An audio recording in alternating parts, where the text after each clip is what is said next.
Om Shanti, good morning. Today is the blessing of 13th of Jan 2019. May you be a worthy of worship soul who easily adopts purity as your original and eternal special virtue. May you be a worthy of worship soul who easily adopts purity as your original and eternal special virtue. The special basis for becoming worthy of worship is purity. The more you adopt all types of purity, you accordingly become worthy of worship in every way. Those who adopt purity as a special virtue, originally and eternally with discipline, are also the ones who are worshipped with discipline. Those who are in contact with souls who are gyani and agyani, who fulfill their relationships and connections properly, while keeping their pure attitude, vision and vibration, and whose purity is not broken, even in their dreams, are the ones who are worshipped with discipline. So purity is such a huge subject, and there are so many aspects to it. Let us perhaps begin with the worthy of worship bit. And I know from experience that this is not something many Western BKs can relate to, as firstly, worshipping is not a huge part of that culture. And if it is, they are not worshipping all these kinds of deities decked up in gold and garlands. They're praising Christ on the cross, or Mary in the manger, or worshipping a black stone. So it is understandably a concept that the West has to grapple with, and perhaps not the greatest incentive for making effort. And mind you, the weight of the gold will be very light in the golden age, so the crowns and necklaces won't feel as heavy in heaven, if that's any consolation. So lust creates rust on the soul. What was meant to be a sacred act of recreation has turned into recreation, and the soul does not shine with lust. Look at our society today. Lust is in our face at every turn, on every magazine page and every billboard and advertisement. And yet it's a topic that not many understand. They confuse lust with love. And think about it, if lust promises to fulfill everyone's dream, then why is our liberal society not experiencing a constant and steady state of happiness? Actually, there's a funny story that a man was looking for the perfect lady to be his wife, and he was looking and looking, but with little success, until he eventually found one. And he started telling his friend all about her. So after some time, his friend finally said, "Well, why don't you marry her then?" And he replied, "Because she is looking for the perfect man." So there is no Mr. or Mrs. Perfect out there, and I think the sooner we realize that, then the quicker we can start making our internal effort, soul effort. All religions advocate practicing celibacy actually at some point in their life. And everyone knows there is something empowering about this, but no one quite knows what and how, and furthermore, where to get the power to live such a chaste life. Baba was saying today that at this confluence age you cannot be worshipped, you can only be praised. And that is because we are not ready, we are not perfect. Till the clay idol, the Murli, is placed in the temple, it is not worshipped. It may be finished and people will see it and say, "Wow, that's nice." But it cannot technically be worshipped, and that is our case too. What Baba is referring today is the concept of karma, Didna and Wouldna, right? So the literal translation is as much as, to that extent. Jitna karenge, utna paenge. To the extent you do, to that extent you will receive. So when the copper age comes and all the worshipping starts, then to whatever extent I have been clean and pure at the confluence age, to that extent my temples and worship will be clean and pure-hearted in the copper age. To the extent I am disciplined and timely now, to that extent my worship will be disciplined. To the extent that I do things with love and bhavna, so too my bhagats will do it with that bhavna too. To the extent we are generous now, to that extent our bhagats will be generous with our rituals. To the extent I do it with the right method, so it will happen with the right method later. So Baba's just pointing out that, everything is determined by what we do now at the confluence age. How does that work? Because now we are creating our sanskars, and those sanskars will attract that energy later. So even now we're attracting and repelling people in our life based on our vibration of our sanskars. And we create karmic burdens based on our sanskars. And so if we have clean and pure sanskars, then we will attract clean and pure souls towards us. And this dynamic continues throughout the cycle. This is a major reason why we need to exercise pure and powerful thoughts. This is why it's so important to adopt purity. And Baba said all types of purity, which means purity in all areas of our life. Thoughts, word, deed, mind, body, wealth. So we need to ask the question that, what are our senses indulging in?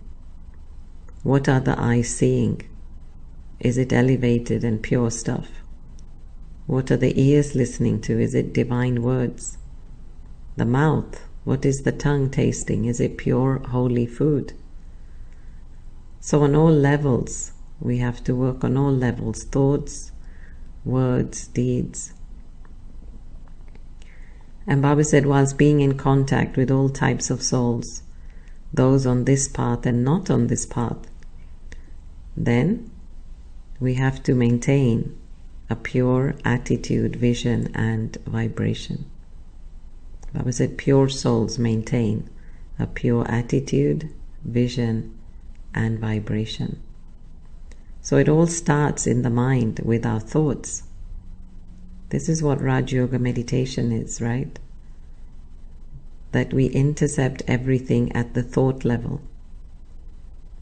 Hermits intercept it mostly at the action level with abstinence, right? They don't want to see ladies or be near them. And in this way they think that their vow of purity will be maintained. Yes, they understand they shouldn't have the thoughts either, but they are trying to do it from outside in. And we are trying to do it from inside out. So what is purity? Purity is that which is undiluted and unadulterated. Just itself, nothing mixed. And we have, for example, extra virgin olive oil, pure rose essence, pure orange juice. So the term implies that nothing extra is added, no sugar, no preservatives, maybe no water. It's just as it is, in its pure form. And that's what Baba is saying today, your eternal, original form. But honestly, is there anything pure left in the world? Our soils are contaminated, and so is the air and water. So anything that is produced cannot be of that same purity of the golden age. Even now when we taste organic vegetables, they taste awesome. Almost a different taste. Now imagine the veggies in the golden age. They will be completely out of this world. Even our taste buds will be so new, right? Pure. So everything will be tasting fantastic. So back to purity. Purity means to just have the one in my thoughts. None but one, as Baba says. He's the only one. He's the one beloved, the one that I love, the one guru, the one that I take advice from, the one father who I'm loyal to. Purity is in the consciousness, awareness, and attitude. It permeates my whole being. It's not about becoming pure bit by bit. Not that this week I'll give up my eggs and next week my onions. That is not really purity. Purity is the realization that I am a pure soul. It pervades my whole life, infuses my whole life, and everything shifts 180 degrees. So Baba says purity is the mother of all the virtues, because when we have purity, we don't need anyone else. Baba empowers women by making them pure. So as long as they are subservient to their husbands, they will be in bondage and never have that self-respect to become pure, to become free. So purity is many things. Purity is courage, having the ability to take responsibility, taking your life into your own hands. Purity is love, loving selflessly, not wanting anything back. This is pure love that Baba teaches us. Spiritual love is pure love. Just give and don't want, and it will come. But don't want it, and then it will come. Purity is light and lightness.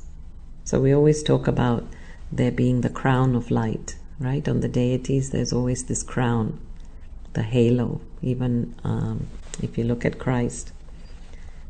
So purity is the light of the soul. As we increase purity, we're increasing the chamak, the sparkle of the soul.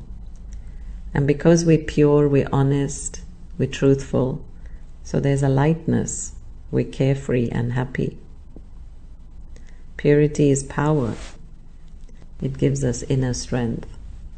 And it's so true, like when we have purity, so purity meaning not just celibacy, but when we really having good thoughts, compassionate thoughts, kind thoughts, then this really gives us the inner strength to live our life the way we want.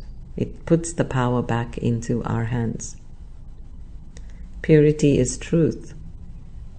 Purity is truth, meaning it is the truth. That is the way to be. It's the ultimate truth. That is the only way back to the soul power. And again, there's many stories of that.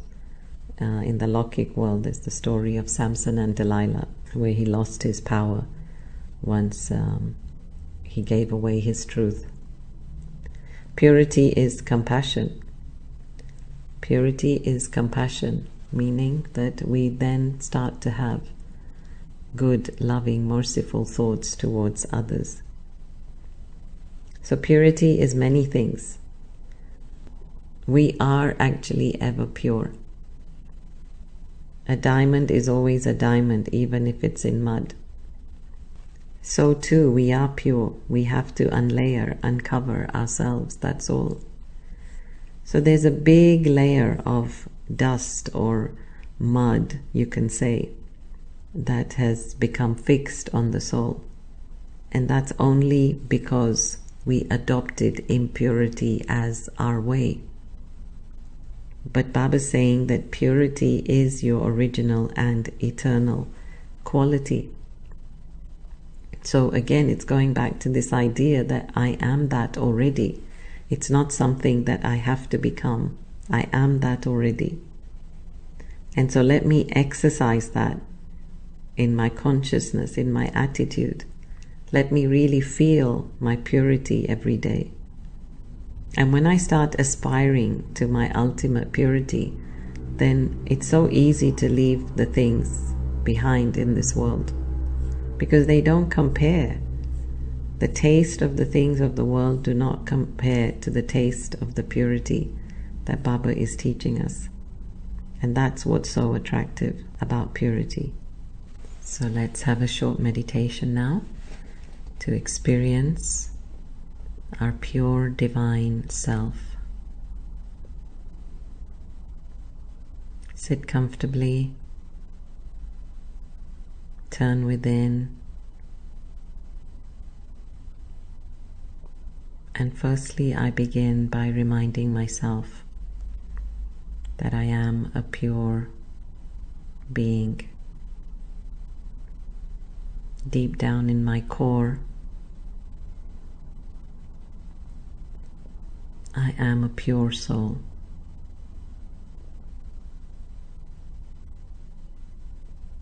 My heart is pure. My intentions are pure.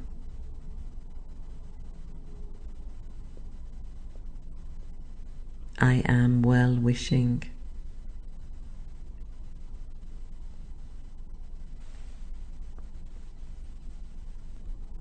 I'm the child of the ocean of purity.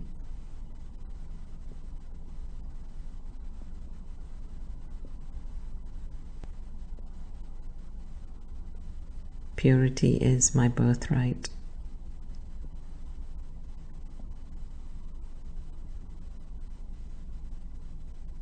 Purity is my way. It's the only way.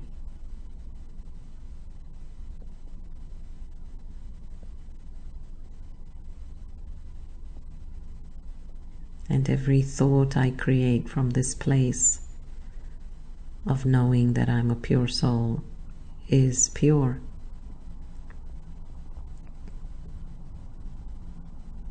My instant reflex is to create only pure thoughts.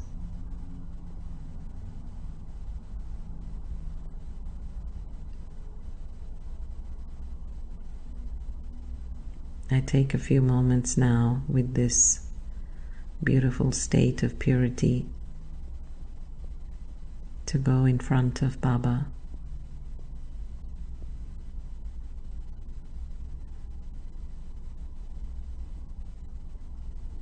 and I can feel Baba's light showering onto me and enhancing my own light of purity.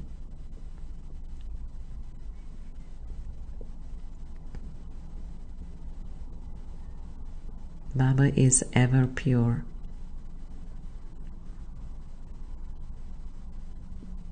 Baba loves us unconditionally, no conditions,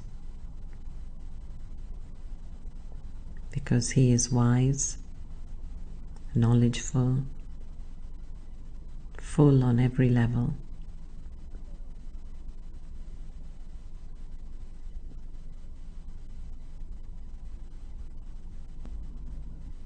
And so as Baba's child, I adopt all his qualities. In fact, just being in front of Baba, my treasure store of qualities also opens up to me. I had forgotten that I had these, but Baba reminds me. Baba reconnects me with my inner power, inner truth, inner love. And the key for that is purity.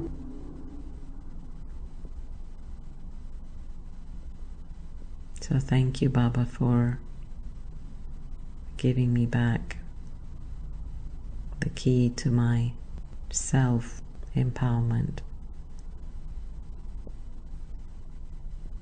the key to myself. Thank you for the key.